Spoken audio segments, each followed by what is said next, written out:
50 clásicos de la filosofía, capítulo 34. Michel de Montaigne. Cuando Montaigne tenía 42 años, que él consideraba el inicio de la vejez, se hizo labrar una medalla con la inscripción «Qui sais-je», qué sé yo, en una de las caras. Vivió en un tiempo en que la ciencia iba cobrando entidad propia, pero no era científico, sino hombre de letras y de campo, que fue en busca del conocimiento en sí mismo. Si poseo algún conocimiento u opinión, se preguntaba, ¿en qué se basan? ¿Qué es esto que llamo mi yo? ¿Soy simplemente una ráfaga de emociones y pensamientos pasajeros o algo más sustancial? Montaigne empleó la palabra ensayo en el sentido de juicio, verificar lo que parece que es verdad sobre el mundo y sobre sí mismo. Su colección de ensayos es una especie de biografía, pero pone todo el empeño en que no parezca que con ellas quiera elogiarse él mismo. El tono de los ensayos es más de curiosidad que de cualquier otra cosa.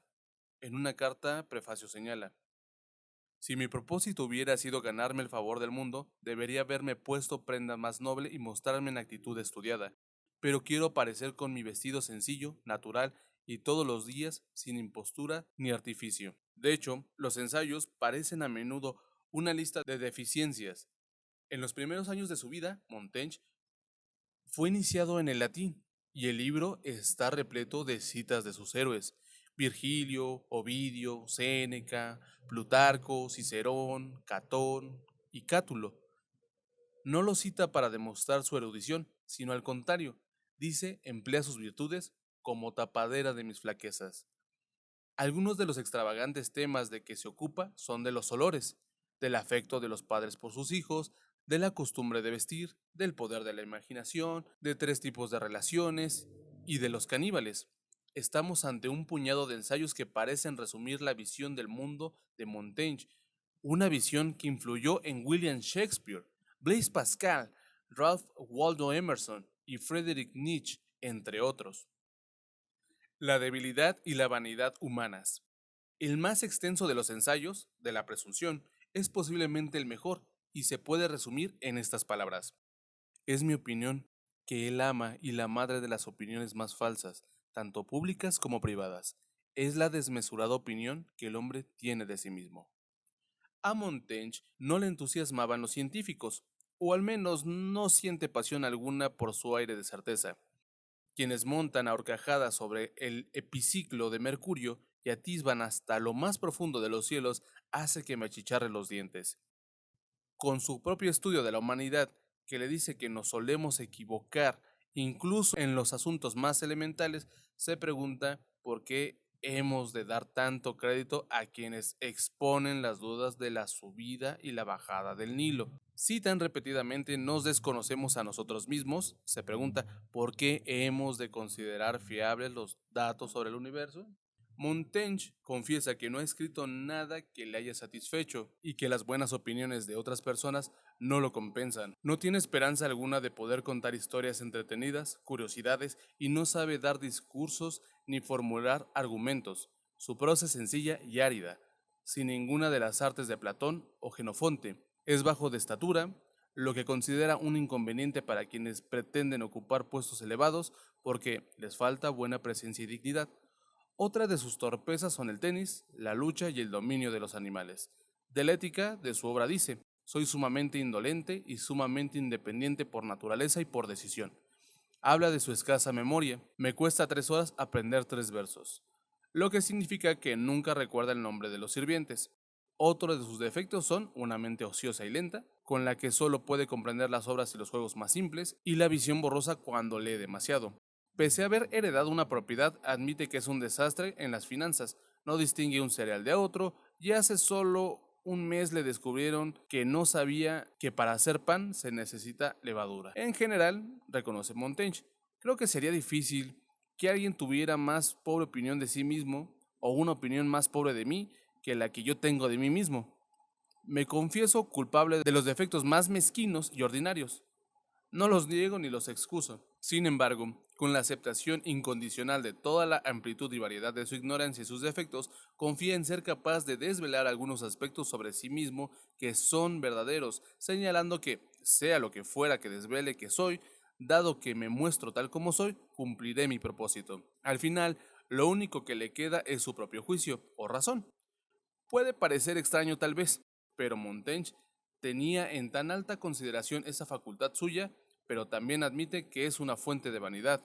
Estamos dispuestos a reconocer en los demás mayor coraje, fuerza física, experiencia, agilidad o belleza, pero a nadie concedemos un juicio superior, nuestra vanagloria. Tiene dos caras, observa, la sobreestima de nosotros mismos y la subestima de los demás. Basta de máscaras. La acción osada de considerar viril, y así sabemos que Montaigne muestra todas sus flaquezas al admitir su indecisión, recuerda la sincera observación de Petrarca. Ni el sí ni el no suenan con claridad en mi corazón. Sabe defender sus puntos de vista, pero tiene dificultades para formarse opiniones propias, por lo que podría dejar igualmente sus decisiones al capricho de los dados. Así pues, solo sirvo para seguir a la multitud y dejo que me lleven sin reparo alguno. No tengo confianza suficiente en mis propias capacidades para erigirme en capitán o guía. Me complace que otros me marquen el camino. La consecuencia de tal retraimiento es el escepticismo de Montaigne, ante quienes proclaman la certeza de la verdad absoluta. No se refiere solo a quienes se emplean en la ciencia, sino también a los filósofos, y así resume el motivo de sus ensayos. Es costumbre cobarde y servil andar disfrazado por el mundo, oculto tras la máscara, sin el coraje de demostrar uno tal como es. El corazón generoso nunca disfraza sus pensamientos, sino que desvela con toda disposición sus más íntimas profundidades. Como señala William James en Pragmatismo, la pretensión de los filósofos de ofrecer teorías objetivas no se sostiene, porque una filosofía no suele ser más que el mero carácter de la persona expuesto con presunción. Montaigne pensaba además que la llamada ciencia objetiva y la filosofía a menudo son solo la proyección de la mente humana, y el intento de mantener oculta la propia visión de las cosas significa que esa persona tiene algo que esconder. En cuanto a la vida política, Montaigne critica la idea de Maquiavelo de que para triunfar hay que ser maestro del engaño y la falsedad. Lo que suele ocurrir es que una primera ganancia obtenida con razones falsas vaya seguida de una sucesión de pérdidas. En su lugar, Montaigne cita a Cicerón: nada es más popular que la bondad. Prefiere que se le tenga por persona aburrida y falta de tacto que por maquinador, mentiroso y engreído. El misterio del yo. Es el uso de la mente, dice Montaigne. Normalmente necesitamos más plomo que alas. Nuestro estado normal es el de deseo y agitación, por lo que debemos descender a la tierra para ver cómo son realmente las cosas. En este sentido, tal vez lo mejor sea la meditación o la contemplación, que él define como un método de estudio rico y sólido para todo el que sepa analizar su mente y emplearla con vigor. El don principal de los humanos es la adaptabilidad y flexibilidad. Del mismo modo que la propia vida es desigual e irregular, también es una locura atarnos a nuestros rígidos hábitos mentales, que hace que nos convirtamos en esclavos de nosotros mismos. Las mejores mentes, señala, son las más diversas y flexibles. Los ensayos recuerdan constantemente la naturaleza pasajera y no de fiar de lo que llamamos el yo. En De los libros, Montaigne rechaza la idea de que la persona adquiere mayor conocimiento y sabiduría a medida que se hace mayor y se convierte en una sola pieza. Es posible que un día tenga cierto conocimiento objetivo, o puede ser quizá lo que haya tenido en el pasado cuando di con pasajes que explicaban las cosas.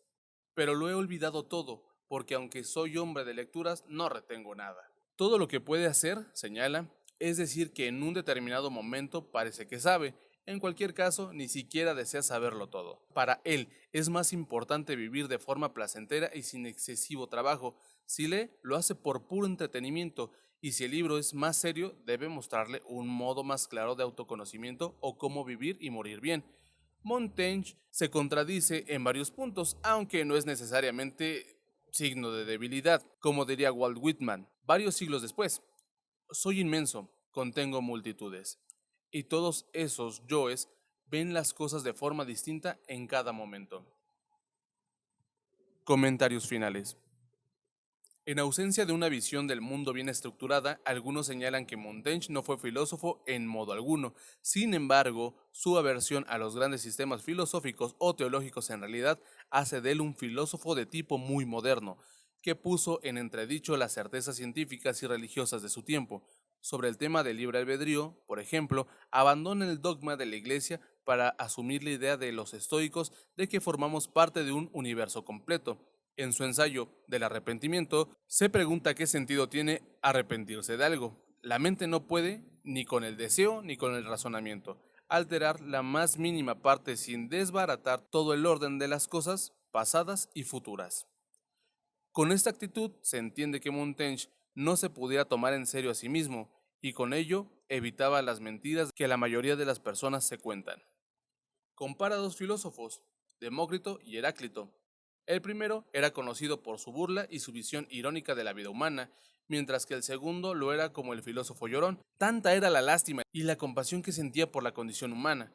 Montaigne está del lado de Demócrito, porque el hombre merece el escarnio, no como depositario del pecado o la miseria, sino simplemente por loco.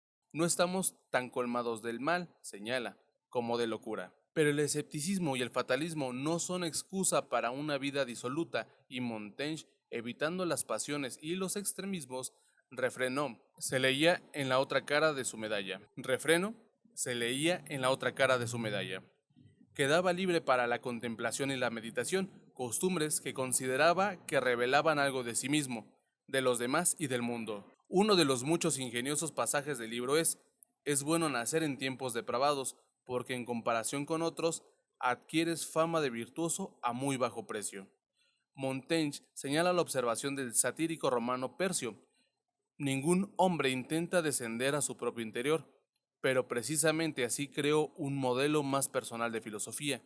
Quien vaya a escribir su autobiografía hará bien en leer antes a Montaigne, descubrirá que es menos interesante preguntarse cómo lo hice que cómo me ha supuesto ser como soy. Es decir, una persona que vive aquí y ahora con estas limitaciones y este potencial. Michel de Montaigne. Michel de Montaigne nació en 1533, hijo de un terrateniente de Dordoña y su esposa sefardí. Recibió una exquisita educación. A los 7 años sabía latín y siendo adolescente estudió en las universidades de Burdeos y Toulouse. Ejerció de magistrado y fue consejero del Parlamento de Burdeos, donde conoció a su mentor Etienne de la Botie. Trabajó un tiempo en la corte de Carlos IX. En 1570 regresó a la propiedad familiar de Perigord, que había heredado, y redujo sus obligaciones al mínimo para poderse centrar en el estudio. En los 9 años siguientes se dedicó a leer, escribir y pensar. Tenía la biblioteca en una torre circular que sobresalía de todos los edificios de la propiedad, de modo que podía ver lo que ocurría sin tener que intervenir demasiado. Miserable es, en mi opinión, el hombre que no tiene en casa un lugar donde puede estar solo, donde pueda atender sus necesidades en privado, donde se pueda ocultar, expresó. Después de viajar por Europa, de balneario en balneario, en busca de curación de sus frecuentes y dolorosos cálculos biliares, tuvo que regresar cuando, en contra de su voluntad, fue elegido alcalde de Burdeos, puesto que en su día ocupó su padre. Estuvo en él 4 años. Su matrimonio fue arreglado, y en los ensayos apenas se menciona a su mujer. Más tarde, adoptó como hija a Marie de Guinay, una joven que lo conoció por sus escritos. Murió de un absceso de las amígdalas en 1592. 1970. La soberanía del bien. Necesitamos una filosofía moral en que el concepto de amor, del que raramente hablan muchos filósofos, pueda ocupar de nuevo un lugar fundamental. Lo que hay en juego es la liberación de la moral y de la filosofía como estudio de la naturaleza humana, de la dominación de la ciencia, o mejor, de la dominación de las ideas inexactas de las que acosan a filósofos y otros pensadores. El autoconocimiento es el sentido de minucia comprensión de nuestra propia maquinaria. Me parece, salvo en ámbitos muy simples, normalmente una ilusión. Tan difícil es ver el yo con otras personas, y cuando se alcanza una visión clara, el yo es un objeto consiguientemente más pequeño y menos interesante. En dos palabras, los esfuerzos que realizamos para mejorar moralmente son concretos. Intentar determinar alguna medida empírica de ello sería ridículo y no puede disminuir ni socavar su realidad. En la misma línea, Immanuel Kant, Crítica de la razón pura, Platón, La República, Ludwig Wittgenstein, Investigaciones filosóficas. ¡Uh! Completamos otro capítulo, amigos. Espero les haya sido de su agrado. Estaré llegando, ya estamos cerca, ya estamos pasando al nivel 35. Espero sea tan bueno como este último. y aprendan a ser ustedes mismos, pues escuchándose a ustedes mismos, pensándose a ustedes mismos e investigándose a ustedes mismos. Cuídense mucho, nos andamos topando en el siguiente audio, video o lo que esto sea. Bye.